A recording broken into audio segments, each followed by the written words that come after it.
Welcome to Real Flix Reviews. We're like a book club for people late reading. This month's theme is Robin Williams dramas, so I picked the movie Good Morning Vietnam. We talk about Firefly Episode 4, and I bring you movie news at the end of the program. This week we have Jonathan Charney, James Stevens, Ryan Preston. Hey, and the old guy's here this time. Sorry about last week.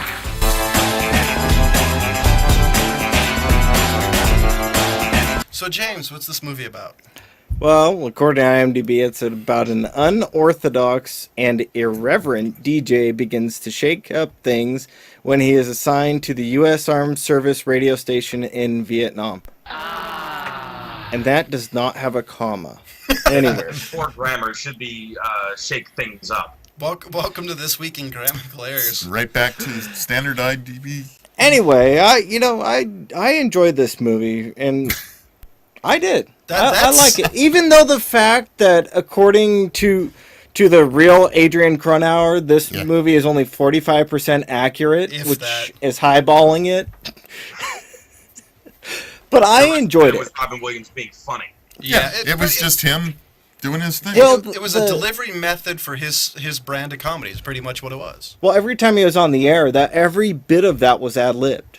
There was no script written for that. Well, that was normal for him. Yeah, that is normal for him. I still love the Ethel Merman bit because I wonder, as time goes on, if anybody actually knows who that is. You know, there was a doctor who performed the autopsy on Einstein who stole Einstein's brain to make slides out of it. Right. I want somebody to have been able to do that with Robin Williams' brain because his brain is wired so differently than everybody else's. Swear to God. Like, if you had actually slowed down every little bit he did while he was on air, there was a joke every half a second. Yeah, I don't Pretty know. much. He does it. And particularly that scene where he's not on the air, but they're in their Jeep and there's the troops all around him, right? And he just puts on it. They put him on the spot and say, "Okay, be funny," and he just does the whole shtick. And it's just that was just an amazing scene. That one is an amazing scene. That's actually probably my favorite scene in this entire movie. And I want to cut in a little bit because I actually, oddly enough, love the cast from Robin Williams, Forrest Whitaker, Robert Wool, Noble Willingham, and there was, I don't remember the name, his the lieutenant who ended up playing in the movie. He was in City Slickers. Yeah, everybody salute me. And he was a pretty good character actor. They played off really well. Like, normally I think Forrest Whitaker's really goofy, but I actually think in this role it actually helped his character. His laugh gets annoying though. Every few seconds. Well, the one scene where he, right after he gets off the air for the first time and they're all sitting down and the lieutenant is going off on him. I love that part. There's that part where he does that whole PT, KP, VP, that whole thing right there. Yeah. I just wonder if he did that one off the cuff. He had to have. Or if he had memorized it. Because if you had tried to memorize that line, you know how many times you would have screwed that up? Oh, yeah. Absolutely. Definitely he's quick enough to come up with that kind of thing. I mean, that's what he does. He is, but Turn the camera on and let him go. Yeah, just the delivery that he did off that was just amazing. One of the problems with doing this theme is that it's so kind of sad that he's not here with us because if there was a man that could make me laugh, it was Robin Williams. Yeah. And, so here's the line that James was talking about. It says, "Excuse me, sir, seeing how the VIP is such a, the VP is such a VIP. See, he's reading it and he's already screwing it up. Right? It's complicated. Take three. It is. Excuse me, sir. Seeing how the VP is such a VIP, shouldn't we keep the PC and the QT because it leaks? The VC could end up MIA, and then we all put up KP. Which, by the way, is really hard to freaking read without actually practicing it. Exactly. So, the fact he was able to say that, by the way, really fast. If you watch the delivery, that was a very short bit. Yeah. Just that section. I think the reactions of all the other actors, because you could actually see in that moment that all the other actors are actually impressed off absolutely. of that. It's kind of like just, wow. And it was amazing how the LT, the guy doing that, was able to keep a straight face the whole time. That movie must have taken twice as long to shoot than any other movie at the time. They had to have he had to have them rolling. And this wasn't filmed in Vietnam had is. it a little easier just because he was actually supposed to kind of laugh at his, Right. his jokes. Right. The lieutenant, though, really, that guy had to have not been doing well No. in front of him. I bet he was Or the biting his sergeant, tongue. master sergeant. Yeah, and he looks That guy. so young in this movie. What was this? 80. This was released in 88. 87, yeah. It says January 15th to 88 is what IMDb has it down as. So he was, what, 30? Robin Williams? Yeah. Yeah. About 30 or something when they did this one. It's amazing how young he actually looked. Yeah, he was young. He still looks like he's middle-aged, though. Yeah, exactly. Well, he never looked old. He just looked the same age. 40. Yeah. Yeah, with different facial hair. Yeah, Right. right? Exact same face, different facial hair, and different shades of gray. Right. And I think the reason I love this movie, honestly, is the juxtaposition of Robin Williams and Tong, the the guy who was Fong. a VC. Mm-hmm. I love that juxtaposition kid. because they kind of both knew, I'm assuming, what they were, especially the VC guy, and you notice he had enveloped a really good friendship with Robin Williams and actually cared for him on some level. Oh, okay. Oh yeah, he did because he went out and saved him. Yeah, he went out and saved him when Yeah. the bomb was supposed to go off. That's right. So that's why I liked it, because you saw Robin Williams actually fall in love with the people, even his enemies, but he still knew that, hey, we're here to fight the enemies. And the best scene of that was the bomb scene in the bar, when it was the first time he actually saw the effects of Vietnam. Yeah. Hopefully that made sense. And what's It funny slowly is did. You start watching this movie knowing it's about, a Vietnam thing, but this radio broadcast, so you're not really kind of wondering what's going on. Movie starts and you're like, oh, this is going to be hysterical. Yeah. A mile a minute, Robin Williams being one of those people where you're telling your friends to shut up from laughing so you can hear what he's saying. Yeah. This And then it really does kind of, in a couple of scenes, take this weird genre twist. well, I think this like this the background and the setting's always there in Vietnam, but it's really, curtained up with. It's in the his rear with the podcast. gear. I'll be honest. I think the only thing I've ever seen like this is the MASH TV show, the later part of the series, before it got, after it got away from all the more slapstick era. It balanced really well, and I think this is what this. Okay, mute time.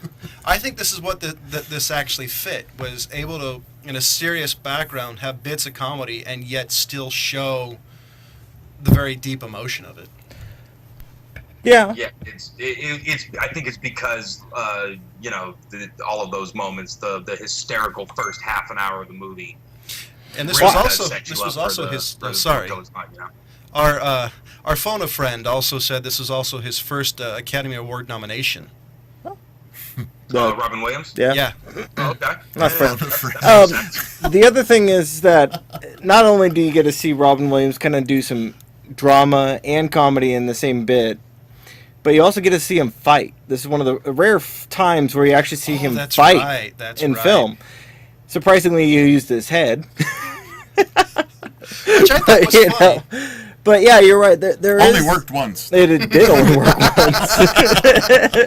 That's awesome. But there was the thing of him kind of taking it seriously. But the thing that I find interesting is there's the parts where, and I think this is the point of the film, is that you get to see his radio broadcast at times. What are you giggling at over there? Oh, the reaction of our phone a friend. Well, hang up on him. Anyways, is when they have the music overlapping when the troops are out doing their formations and things like that, and you can see them kind of dancing and laughing and having a good time. And that's really what the whole point of this thing was, is that the general or commander, I don't remember if he was a general or He was commander. General Taylor. Okay. Yeah. He was pointing out that the reason he's bringing this guy is so that the troops can have a lightheartedness, because you don't get to listen to radio all the time. But when you're back and relaxing in some private time, you get to listen to the radio. Why do you Well, want it to be boring and sad and stupid? I wonder how many people just off themselves with all the polka. Yeah. Right? And the worst bit in history. I hate watching people bomb in movies. So that scene was really hard. I thought the Frenchie thing was funny because the reason we were in Vietnam was from the French. Yeah. No, I got So you that, should but have a little still. Frenchie friend. Ho, ho, ho. By the way, I think this movie has one of the greatest soundtracks of the 80s. Yeah, I I was love- going to bring that up. Oh, yeah. Because I actually want to buy the soundtrack just for that. His imitation of James Brown was Oh, yeah. incredible. Absolutely. Well, I love the thought beats of sweat too. I thought the funniest thing was him when he took the Nixon track. yeah. Yes. Because in there, how would you describe your testicles Yeah. Shallow. That and was your great. sex life? That was great.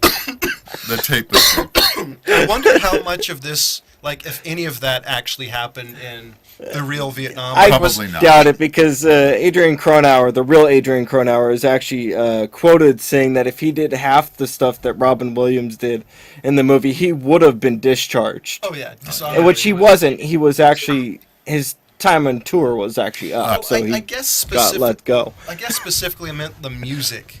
Because I think that'd have to be the worst thing ever, to be in combat, want to relax, and instead of good music, you get You hear the polka. polka. If there's a reason to go MIA or AWL, it would be polka.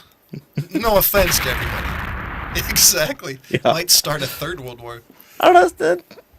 Got to be from the Midwest, man. Yeah, you got to let go on the polkas. Got to play those accordion things. yeah, that's psychological warfare. That's very, very, very true. So our phone a friend was mentioning about how about the relationship. Oh, How with, about the relationship with Dave, the long just call Vietnam in, man. watching it grow, and how he saves Williams from the bomb in the restaurant. Just didn't we discuss that already? well, we did. kind We of didn't discuss the relationship. glanced over No, it, but I do think the relationship is actually probably one of the most important key parts of the movie. what happened is when the realization that this young boy that he's made a friend with was a VC, and that the bombing of the bar happened because he brought the kid in and all of that. When that realization hit, that's when the movie actually took the big turn. Yeah, I did. And you know, all of a sudden, wow! I mean, this is, yeah. I thought this kid was a friend, and it turns out really wasn't, or was he? Well, see, Right? That's one of those deals. And the end of the movie, I actually thought that was probably the best speech in the entire movie when the VC kid was going, "I'm not the enemy, you are."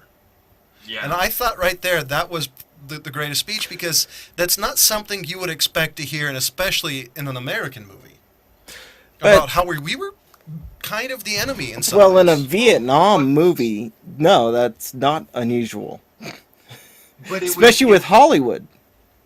it was really only like that and had that kind of tonality because it was made so many years after the Yeah. war. Oh yeah, I'll give you that. Totally. Have a little bit of distance from it and can judge it, you know, a little more, you know, from a historical standpoint. Well, having been the only one that Alive. could have been there, all right. Okay, I'll. Hippie. Okay, and having a lot of friends that went, and I was fortunate that I didn't have to go. It was a terrible, terrible police action, as they called it. They never wanted to call it a war. Yeah. And this was the first time in United States history where civil disobedience really stood up, and we said as one that we got to get the heck out of this thing. We don't belong there. We're not really fighting communism. And by the way, don't forget that's why we were supposedly there, to stop Right. communism. And it was just we were slaughtering guys that never, you know, when you have a draft and you're forcing people to do things that they really don't want to do, they're not the most effective. And that's been proven. And it was scary in hell. When your number was being called, it was like, oh my God, where am I going to end up? You know. So you're either fortunate enough to have a skill, such as Radio. radio in that situation, or something else that may have been safer than being out on the line and being a frontline troop. So yeah, it was almost a flashback. I mean, it was kind of like thinking back to that period of time, and I can't tell you the feeling of what we really went through and what it took to get us out of this war. What's interesting to me about this movie as opposed to other movies set in Vietnam, first of all, it's freaking hysterical, and that you don't usually find. Unless it's a very bad version. It's one of the most personal stories that really, instead of focusing on the war, that was really just a backdrop. You know what I mean? Yeah. And until he had a personal stake in what was kind of going on, everything was sort of just being heard about, and he was there for the morale and the girls. And the girls. Yeah, and the girls. That was my favorite scene in that movie. There she is again! Look at how fast she is! It's so funny. No, I think Better hurry up before she accelerates! I would also say that he was also making... Really focused on this guy's Ryan's sort of, point. okay, I'm here for morale, and then now I see what's really going on here. His total perception changes, at like the 2/3 mark, the movie. Yes. I would. I totally lost my comment. Never mind. No, the point is there was two distinct portions of this movie where there was Act 2. There was the happy, the laughs, the craziness, the zaniness of Robin Williams, and then there was the serious side. Yeah. So you had From Dusk Till Dawn. Yeah. I really like. I really have to agree with Ryan because I really like how everything to him was fun and games. He was goofing off like he was back in Greece, and as soon as the bomb hit, that's when it dropped, and he was like, "I'm not safe." Yeah, this shit isn't funny anymore. Yeah, and I really like that. Like I love the personal story of how everything was. Well, I mean, changed. It really kept him out of the political nature of making a Vietnam movie and brought it into, this is what happens when this shit happens to you as a person, And I also think that's why this is held up as much as it did versus other ones. There's one like Assault and Fire Base Bravo or something like that was with the Arlie Ermy. Okay. Full Metal Jacket. Yeah, Full Metal Jacket. I don't think holds up. Well, see, Full Metal Jacket holds up for a different reason. I think this holds up good because just like Full Metal Jacket, these movies are very personal. It's not as much a war movie as a more character study, if that makes sense. Yeah. But I would say Full Metal Jacket really wasn't a movie so much about Vietnam as much as it was about the Marine Corps. I agree. And it was about the interaction, and character study. And this movie, Good Morning Vietnam, had a little bit of it as well, where Williams' character was not welcomed in by either the master sergeant or the lieutenant, who didn't like him and tried everything they could to get rid of him. And that general stood up and protected him as long as he could. Yeah. I mean, the zaniness got too zany. Which I gotta add. Oh, and our phone a friend, and the way the news is being filtered. And that's the way the news is being filtered. By Tweedledee and Tweedledum. It goes back to the VP and the VIP part. What was really accurate being shared about what was going on.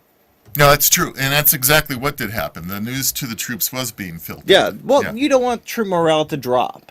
That's the biggest thing that they were trying to do, but troop morale was bad. Anyway. Yeah. Which is weird because I guarantee everybody knew everything. It was like the world's worst kept secret because I guarantee the guy in the field knew, Bravo Company, whatever, just got their ass killed.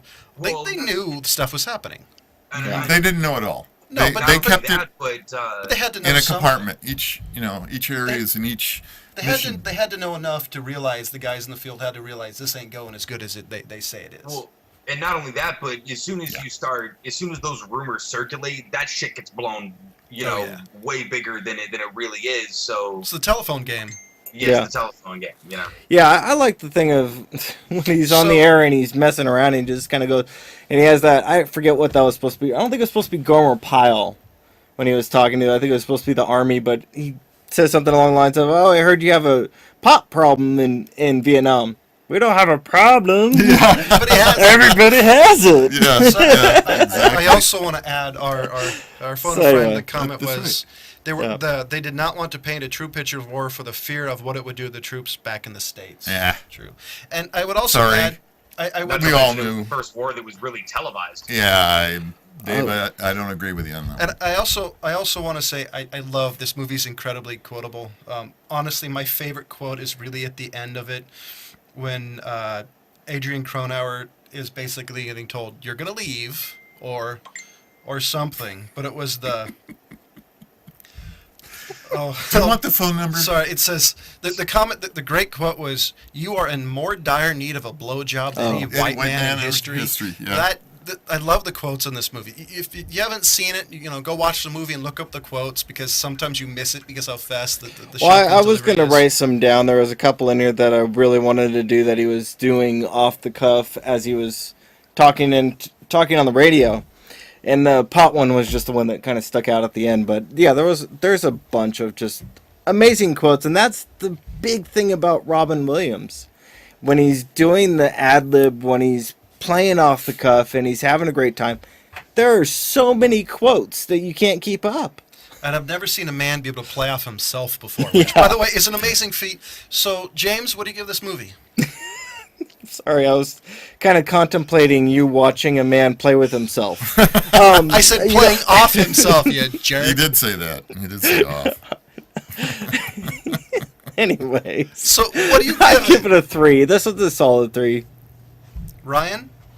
A 3, only because I understand it doesn't hold up. I saw it when I was young enough and was enough of a fan of Robin Williams that, that kind of carried me through this many years. But it'd be a little hard to show it to, to a contemporary audience. Rob?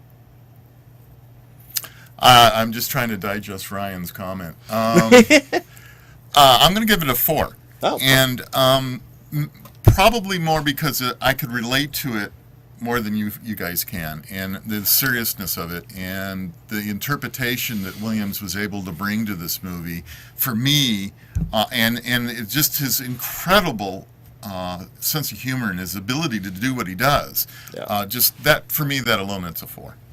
I actually gave it a 4 too. I can't really relate to the movie, honestly, because I'm not that old. But I do. I love the juxtaposition of this movie, and to me, Robin Williams was a plus on this movie, because I think this would have been a good movie without him, because you get to see somebody who doesn't see, who didn't get war, didn't understand the war, then being introduced in it. I really like that. Yeah. This is a great movie. So definitely a 4 out of 5. And now we're going to switch to Firefly episode 4, and I'm going to let James.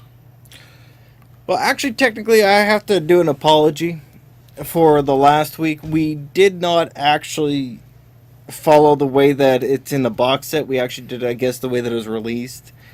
My mistake. But actually, this episode 4 is actually technically one where they go to the ballroom, they dress up, yes, and they kind of break into the scene. We actually did the episode after that, which is his future wife. To cut in a bit, our phone a friend gives Robin Williams Good Morning Vietnam a 4 out of 5. Thanks, Dave. Are Good we job. taking people's input out there? I guess we are. We don't care about your rating. I'm sorry.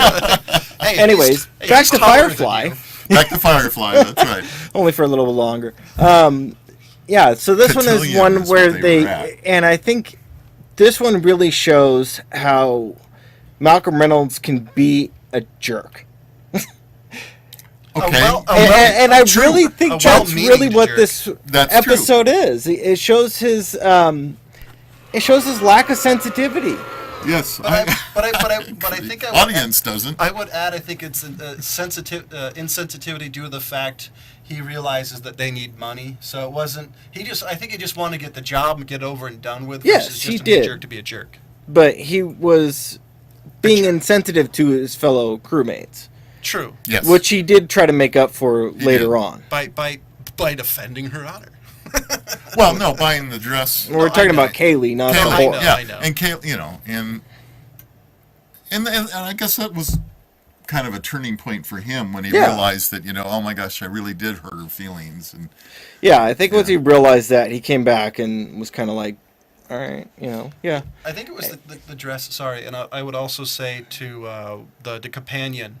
I love the scene where he talks about, I'm belittling your career, but I'm defending you. Her career, it doesn't matter. You sleep with people for money, you're a whore. It doesn't matter how you dress it up and what you call it, companion, anything, you're a whore. It is the word for it. Yeah. The word describes her job. I kind I'm of sorry. prefer woman of ill repute, but okay. You can go down and dancing and all you want, but once it's over and you start stripping off your clothes, you're a whore. Here's your money. Anyways, but that's really what I feel like this episode is. It shows how, yes, he's not sensitive to people's emotions. Oh, no, not at all. So that's kind of where I was. He's a. What the hell is that? Jackpot. Very, very simple. That was a horrible jackpot. That was bad. It was Still like, going. that was horrible. I was like, what the hell am I This doing? ruined Sorry. the episode. Yeah, I did. Teach me to play with buttons. Yeah. You bastard. Well, Killed Katie. I'm the professional soundboard guy here. Anyways, yeah, I agree, Ryan. So, But you know what? we I doing? still love this series. I do too. You know, you didn't? I said I do too. Oh, I'm sorry. I love was like, what? And You're out of here. don't forget, That shit sucks. don't forget about the best part, the cheesy Western style fighting. Oh, it's great. Oh, It's that wasn't so even fun. Western style. That was more like Ryan, help me out here. Turn of the century style dueling thing. No, there was the Western bar dishonored fight. my- There was the bar fight in the beginning. It Oh, was okay, a Western the bar style. fight, yeah. Yeah, anytime a I table thought you were fight. talking about when they went out to, No, the No. sword to do fight's a different swords at thing. dawn, Right. you know, And type so- thing. Right. So, Yeah, that was a little more musketeerish. Yeah. Thank you. and just to let everybody know that we do have a Facebook page. Is there a movie you want to do? Is there a theme? Or do you want to give one of us hate mail? I promise, if it's funny enough, we will read it on air and probably belittle you just a little. And the phone a A friend, lot. One of phone you a friend bastards will bug us listening too. right now, so we expect at least one like. Yeah, jerk off. That'd be nice. Jeez. And I got for rating our movies. I got a question for the one true comic book fan involved in RFR, which is Brian, because he still reads them. So allegedly, You read the comic franchise, the franchise might do the Just look at Civil the War pictures. in the Marvel universe. The franchise is going to do the Civil War. The Marvel Civil War, where they had Avenger versus Avenger, and Really? I wanted to see what you thought, because that one had me interested and horrified, and wanted to see what you thought. It's kind is of Wolverine in it? No, that's Marvel. No. Okay, so are we talking about like an animated feature? No, they might turn, like with the Avengers, Captain America, Iron Man, it might turn into the Civil War. Whoops. Because in the... Well, apparently, Ryan... I mean, Yeah, I'm lost here, John. Well, I thought Ryan would know what the Marvel Civil War is, because it's one of the biggest storylines within the last 5 years. shit, I of haven't Marvel. read everything. Okay, well, there we But go. Next. Wow. okay, so you're saying it's Avengers against Avengers? Well, no, what it was... That's is what you made it sound like. What it kind of turns into in the Marvel Civil War, if I remember correctly, is they're forced to give up their secret identities. And so Spider-Man goes out there, if I remember correctly, rips off his hood and says, "I am Peter Parker," and it becomes like an anti-superhero, like registration crusade type of thing. Okay, so it's I'm like kind of killing it, but this so is it kind of goes back. Well, it doesn't really matter if you're gonna ruin the plot or not. The plot's already out there. Read the comics. yeah. True. So it's like what they were doing with the Mutant Registration Act. That's what it. Yeah, it's kind of what it seemed to me when I was kind of going over the But synopsis during of the it. Civil War? No, Yeah, it's the Civil War because it's a civil war within the Marvel universe. Oh, okay. Now I got it. That's awesome. No, Wolverine would be the only one that was alive for the Civil War. How the fuck does this have anything to do with the Civil War? Yeah, I'm totally lost. They're I'm the gonna old guy dress up here. in uniforms and reenact it. I'm sitting there going, Released in 1860? yeah, I'm going, Well, hey, Jeez. maybe, since Wolverine's gonna die for the final time, maybe that's a perfect time to kill him. well, that's why I even said Well- that, because he's been around so long. But does Wolverine really have a secret identity? Because he doesn't really know it. Yeah. It's a legitimate question. It's hidden from himself.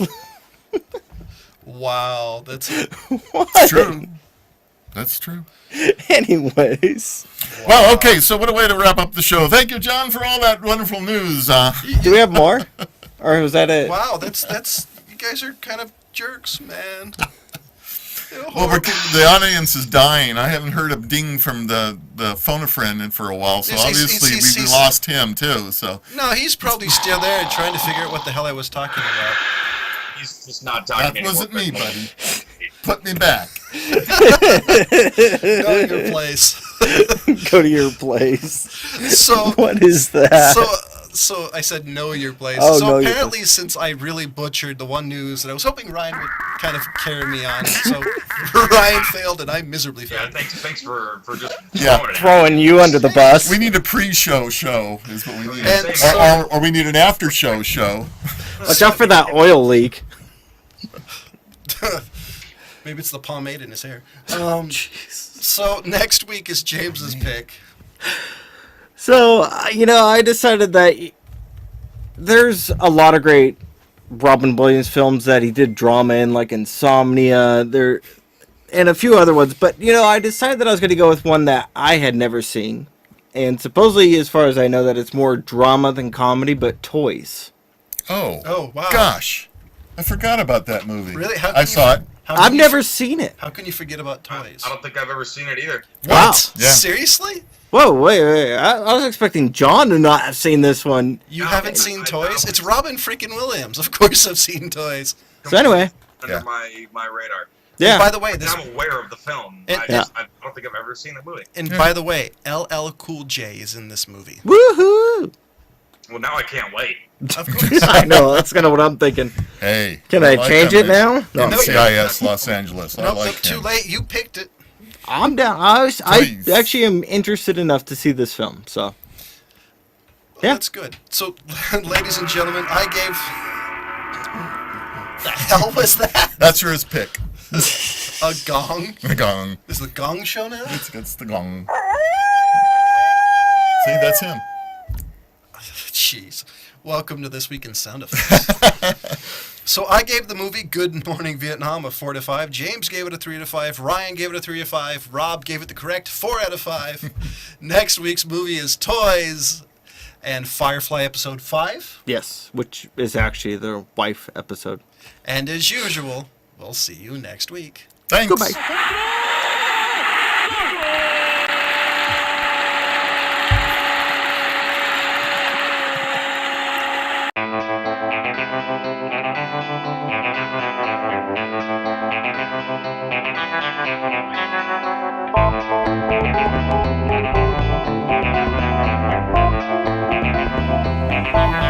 Thank you.